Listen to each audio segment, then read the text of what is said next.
Welcome to Inside Design with Kandrak and Cole, hosted by two nationally published Atlanta interior designers, Joanne Kandrak and Kelly Cole. These energetic women are also world travelers, charity givers, and bloggers with a wealth of information to share and stories to tell about the interior design world. Okay, now just a warning, this is going to be fun and not too serious. After all, they still do have an interior design business running at full speed. Hey everybody, this is Kelly, and this is Inside Design with Kandrak and Cole. Today we're talking about making selections for a new build, and Joanne is off gallivanting in Italy, and so I'm so happy to have our very first guest, Tasha Elrod with Moda Floors and Interiors. You can check them out on their website, modafloorsandinteriors.com. So if you live in Atlanta, Moda's located in the West Midtown Design District, and they also have a showroom in Brookhaven. So it's a great go-to for us. It's a beautiful design center where they help us and the public out with flooring, tile, stone, window coverings, and a whole lot more. So, hey, Tasha. Hello, thanks for having me. And so tell me, just give me a little background. Tell me how long you've been at Moda and all that good stuff. I've been at Moda, this will be my 7th year. Yeah. And I've been in flooring for 15 years. Wow. And I'm from Dalton, Georgia, the carpet capital of the world. That's how I got into this business. I was going to say, you're in the right place. Yep. And there's a joke that once you get into flooring, you never get out. Really? Yep. Because you know what you know, and you know it well. And there's a lot to know. There's a lot to know, and that's what we're going to talk about today. So some of the things we're going to talk about are all the different kinds of flooring, and this is going to be a learning experience for me too, because Tasha knows so much stuff, and even to this day, I'm just learning something new every day with every new job we have. So we're going to talk about flooring. We're going to talk about stone, tile, the difference, and where you should use it. We're going to talk about trends, kind of what the luxury builders are doing these days, and also some of the crazy and fun design projects that come through Tasha's doors. So let's start out with flooring, and I need a little education. We're going to have some classroom time today, everybody, like we do a lot of the time, but it's going to be fun, and you might want to take some notes. But let's talk first about hardwoods versus engineered hardwoods, because I feel like several years ago, maybe engineered hardwoods was kind of like not the cop out, but not like the best thing to do. And now I feel like it's a very legitimate choice. Absolutely. What I run into a lot with builders and new construction is they look at engineered wood and sometimes even refer to it as a laminate. Exactly. And that's why I think like some people poo-poo it. And it's totally wrong. Basically, engineered wood is 3/8 to a 1/2 inch thick. Okay. A few 7/16 products out there. When you're comparing it to a 3/4 inch solid wood, which is what most builders use, okay, is a raw 3/4 inch solid wood. They install it, sand it, stain it, whatever color they want. Yep. Then they put 3 coats of polyurethane on it. Okay. This is regular hardwoods. Regular Yes. hardwoods. That's what I'd say 60-70% of houses in Georgia actually has. Yes. But what I would recommend is a pre-finished wood, because pre-finished wood has 9 coats.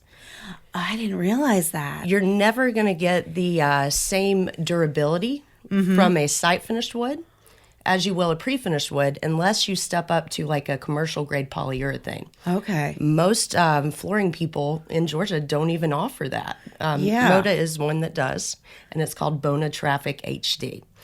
So That's the coating you're talking about that's heavy duty. correct. Okay. I actually had a lady that had 4 to 5 dogs over 100 pounds. Didn't have a scratch in her floor in 2 way. years. Yeah, it's a miracle.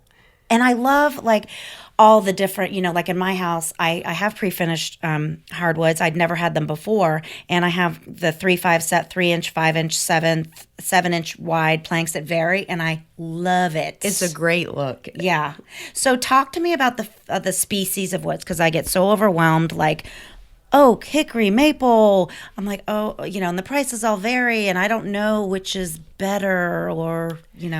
A lot of the decision with that is your lifestyle. So the most common that we use is an oak, like I said earlier, but oak is pretty typical. If you want something a little different, a hickory is going to have a wider range of variation. So when you look at the boards, not every board is an exact match, whereas oak is a little more consistent. So, and it isn't hickory a lot harder? Hickory is harder. So we have this scale in the flooring industry. It's called the Janka scale. Okay. So what they do, they take a metal ball. Yeah. And it's how many pounds of pressure to indent the wood. Okay. So the Janka ratings, like an oak is an 1100. When you get into a hickory, you're more around 1300. Okay. And so the higher that number goes, the more durable it is. I never knew that. Now, and here's is it the- on the, like if you go and you're in a showroom or a store, is it labeled on the back or something? It's not. You can actually Google it, and a chart will pull up for you. Okay. So there's multiple things to think about. The finish, which different qualities of aluminum oxide are applied to pre-finished floors. Mm-hmm. So that's your first most important. You want a very good finish. Second would be the species and the natural Janka rating of the wood. Yeah. Just to use as kind of when you're talking about how to scratch or indent wood. Yeah. A woman in stilettos, average build, puts 3,000 pounds of pressure on the bottom of her stiletto. Whoa. Yeah. So if you lose the little cap on the bottom of your heel, you're going to indent a hardwood no matter what. Yeah. Oh my gosh, that is so true. Okay, so hardwood sand and finish in your home versus an engineered hardwood. Is there a big cost difference? Not really. I mean, depending on the quality level, if you get into European oaks, which are those more rustic kind of beech wood looks, those can get pretty pricey. Okay. Those can start around $8 and go all the way up to 12 to 15. I mean, you can get some really nice wood. But just a regular site finish oak, you're probably going to be around 8 a foot. Okay.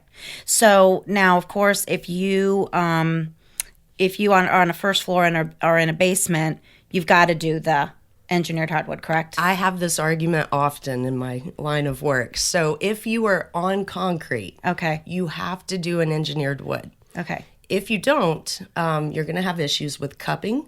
I've had a lot of builders that'll put plywood down and then put a nailed down solid wood on top of it. What happens is moisture's constantly coming out of your slab. So the engineered wood has cross splies or layers that are made to expand and contract with moisture. Yep. So that you don't get cupping. And what I refer to as cupping, it's where boards press on each other and physically stick up. Yes. And you can see that, and it looks That's a horrible. bummer. That's a bummer. Okay.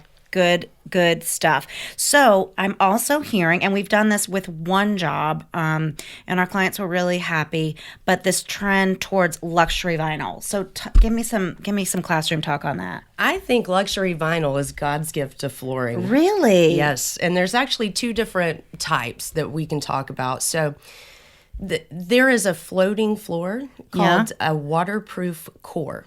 And what it is it's similar to PVC. All right. The center of the product, and then the top layer is LVT, luxury vinyl tile. Okay. So this is not grandma's kitchen vinyl. This looks like real wood. Yeah. I've put it in $1 million homes. I actually did it in one of the Indigo girls' basements. No way. And it looks amazing.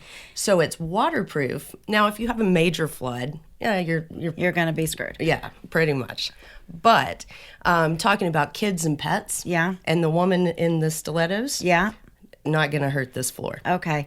Now, how do you? I have this fear of like the tippy tap tap tap of a dog's nails. Well, they actually, most of the manufacturers, Floorte from Shaw, Cortec from U.S. Floors, those actually have a layer of cork underlayment made on the back.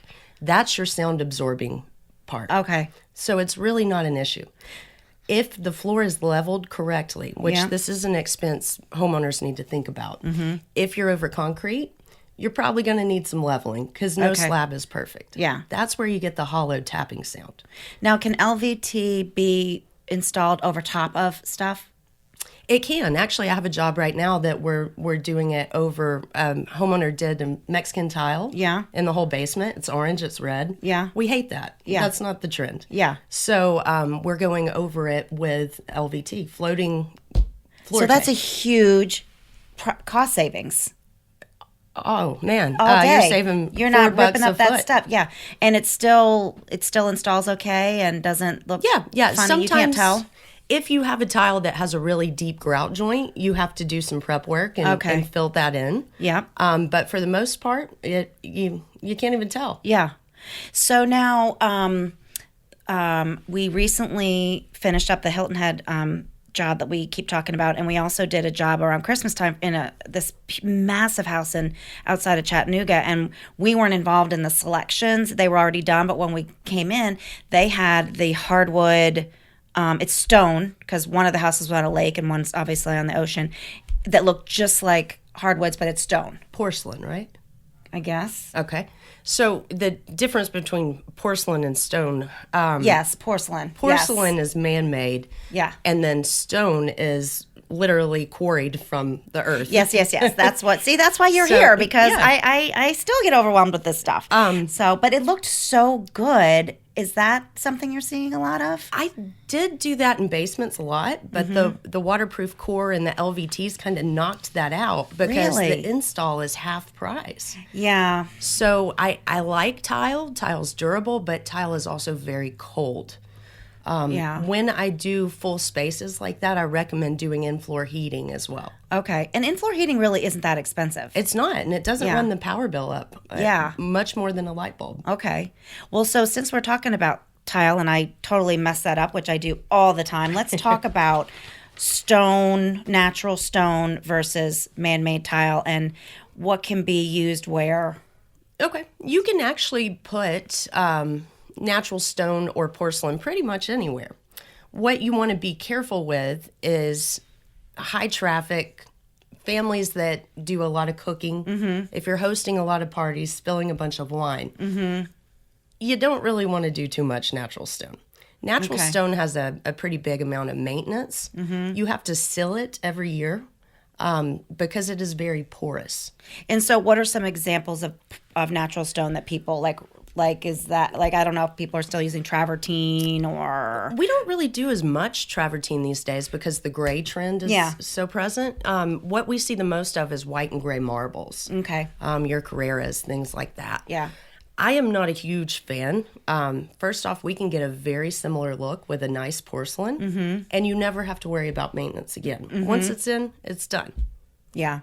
And I think they're getting better with that. When they were first trying to copy then that real look of marble, I just thought it was, I don't know, they were missing the beat. But now it seems like it's getting a lot better. And with quartz too, I think some of the companies like Salstar are doing a really good job. They are. Yeah. The biggie to get a good porcelain that looks like a real stone is to pay attention to the pattern repeat of the tile.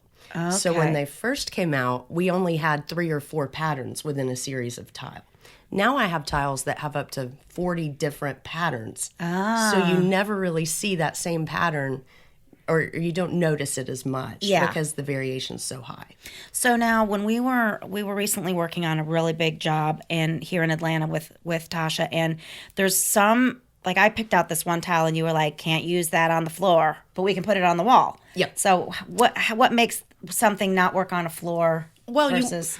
You want to pay attention to what we call the coefficient of friction. All that is, in layman's terms, is it's not slippery. Yes. So no high polished tiles on a floor, especially in a wet area. Okay. And that's what I think we ran into on that job. Yeah. And so what sizes are you seeing used mostly now? Is it 12 by 24 still kind of I would say, fave? Yeah, about 80% of all the tiles that I sell these days are 12 by 24 or 16 on the floor by 24. or on Actually, walls too? Floors and walls. You know, we're never going to get rid of our subway tiles. Yeah. But what's really happened with walls is instead of doing a 3x6 subway tile, like the tract home builders do, we actually do more 4x12s. Yes, I love those. Yep. Or a 3x12 handcrafted ceramic looks very nice. Where the edges are kind of, you can tell they're handmade. You can, and they're not perfectly straight. Correct. And the grout joints are very uneven, which gives it character. It's not that plain old bathroom tile from Home Depot. Yeah. And so while we're talking about subway tile, Joanne and I are big fans of subway tile just because it's never going to go out of style, but you can have fun with the sizes, but you can also have fun with the grout colors. So we're working on a job right now. We did white subway tile with black grout, and then we did a black penny tile on the shower floor to bring that black in. Then we brought the black in the faucets, and it just looks so cool. So grouts are a big deal, right? I think people totally forget about that little detail. Grout is a big deal. And one of the things I'd like to point out is we have different types of grout. Okay. Traditionally, everyone's used, a concrete-based grout that's either sanded or non-sanded. What happens, you have to worry what cleaners you use a neutral pH cleaner, or the grout gets discolored. So your beautiful gray grout might be white in a month. Yeah. We have a new grout that we use that's called Ultra Color Plus from Mapei. I haven't had a grout issue in about two years.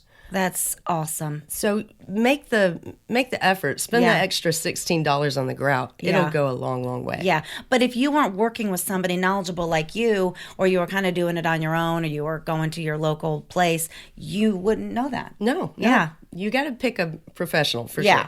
So stick with us, kids. We're going telling you places. the good stuff. Okay. So let's talk about some other things that are out there. We're fans of subway tile, but how about all these concrete tiles that are being used on backsplashes? I think they're so cool. I just did an awesome project. It's actually my favorite backsplash that I've ever done. It's a concrete tile. Okay. It's got a fleur-de-lis type pattern. Yeah. And it's pretty loud colors. Really? Yeah, it's green, blue, and then what I did to make it a little more timeless. Yeah. Because there is a little concern with the concrete tiles. It might be trendy. Yeah. Tie in a subway tile with the concrete tile. Oh. So what we did in this case, we put the concrete tile under the range. Okay. And the subway tile to the left and the right. Yes. Very cool. So then, and what countertop did you guys use with that? Just curious. I believe it was a quartz. Okay. That's so cool. I'm liking the patterns and the look of that concrete. I hope it doesn't go out of style too quick. I think what will be the thing that makes it go away is that there is maintenance, just like with a natural stone. Okay. So when we install concrete tile, we have to seal it before we grout it, and then seal it twice after we grout it. Every year it needs to be resealed. Okay. Yeah. And people are getting lazier and lazier. Well, correct. No, maybe not lazier and lazier, but busier and busier. Correct. Yeah. We don't want to mess with sealing anything. Yeah. So, what are you seeing in patterns and flooring? I know when we were working on this job together, we really had to make some decisions on the pattern that we were doing the tiles in, and we had to vary that with what we were doing on the shower walls, with the floors, and the kitchen, and the backsplash, and so.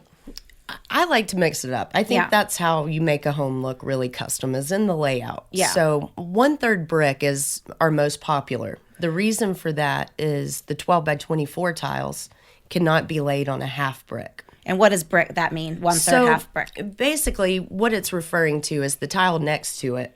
Okay. Where the grout joint's going to hit in the tile. Okay, so halfway between the tile next to it, or 1/3 of the way Correct. to the tile next to it. Okay. Natural stone can be laid on a half brick, but man-made porcelain cannot when it's a large format tile, 12 by 24 or greater. Because it has a natural bow. Okay. In the porcelain, it's the way they press the tile.